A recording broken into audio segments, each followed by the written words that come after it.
السلام عليكم حبيباتي، كي دايرات؟ لاباس عليكم؟ كلشي بخير؟ اش تعاوديو؟ كلشي مزيان؟ اليوم جبت لكم كيكه بالمندرين، كتجي غزاله. نتمنى البنات تجربوها وتردوا عليا اخبار وراح تعجبكم ان شاء الله. الى اول مره كتشاهدوا القناه ديالي اشتراك وتبارطاجيو مع الفيديو مع الاحباب. يلا نخليكم مع طريقه تحضير المقادير. نحتاجو كاس ديال السنيده مع مرش، عصير حامضه، كاس ديال الزيت مع مرش. عندي هنايا 3 المندرينات متوسطين، ما كبار ما صغار. عندي هنا 2 بيضات، عندي هنا دانون فاني والدقيق حسب الخليط، وعندي 2 خمارات. دابا البنات غنقشر هاد الليمون راني غاسلاه من قبل، ونخليه بالقشره ديالو، غنحيد ليه غاشي هادو هما اللي كاينين لداخل، وهاد الجلده البيضاء هادي بحال هكا. راه كتجي روعه هاد الكيكه. ودابا الوقيته ديال المندرين، الانسان يستغلو ويصايب كيكات، يصايب الكونفيتور، عطا الله ما يتصايب به.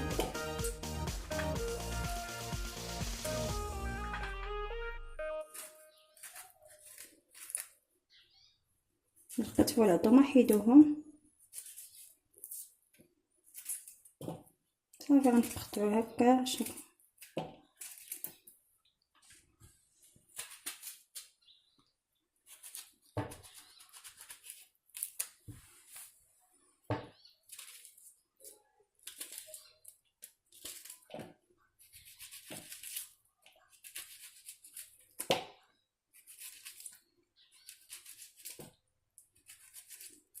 صافي هو بعد ما ساليتو قطعتو طريفات صغار بحال هكا، وحيت لديك الجلفه البيضاء.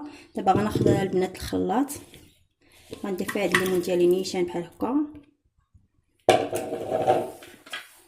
غنهرس عليه البيض،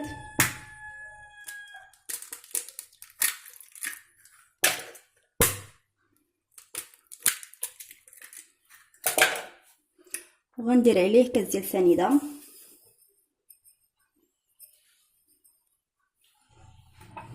وغندير عليه كاس ديال الزيت كما كتشوفوا.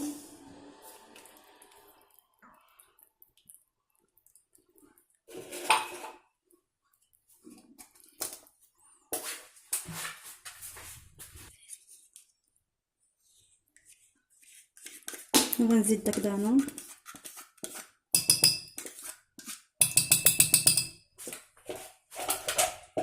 صافي غنطحن كلشي ونرجع معكم. وبعد ما طحنت البنات الخليط كيجي على هذا الشكل كما كتشوفوا. غنخوي فيه السكيره،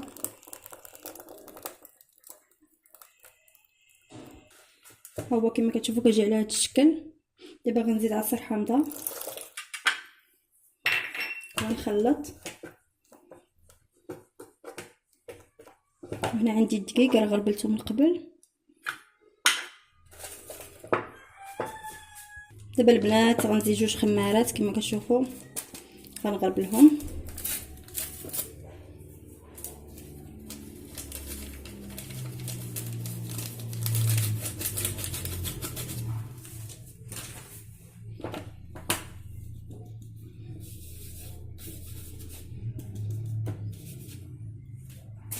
غنبدا نزيد الدقيق راني مغربله من قبل، تقريبا ما زادش ليا بزاف. صافي غنبدا نحرك على هذا الشكل.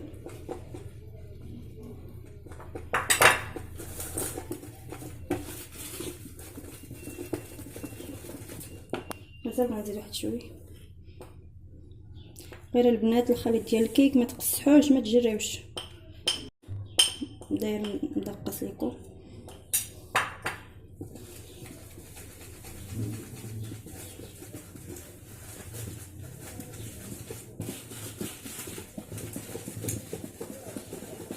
صافي نخلطو مزيان على هذا الشكل.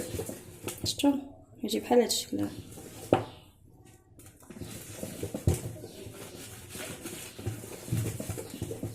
تقريبا راه زادت ليا كاس وشوي ديال الدقيق. صافي بارك عليه. هنا البنات راه عندي المول دهناه بالزبده، غندير ليه شويه دقيق. صافي صبر وي ملي تدخلوا الكيك عودوا هزوا يديكم الفوق بحال هذا الشكل.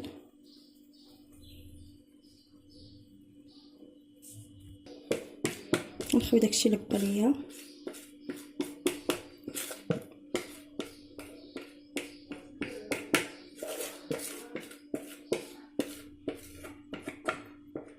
ها البنات هذه الكيكه اقتصاديه وسهله وكتجي بنينه.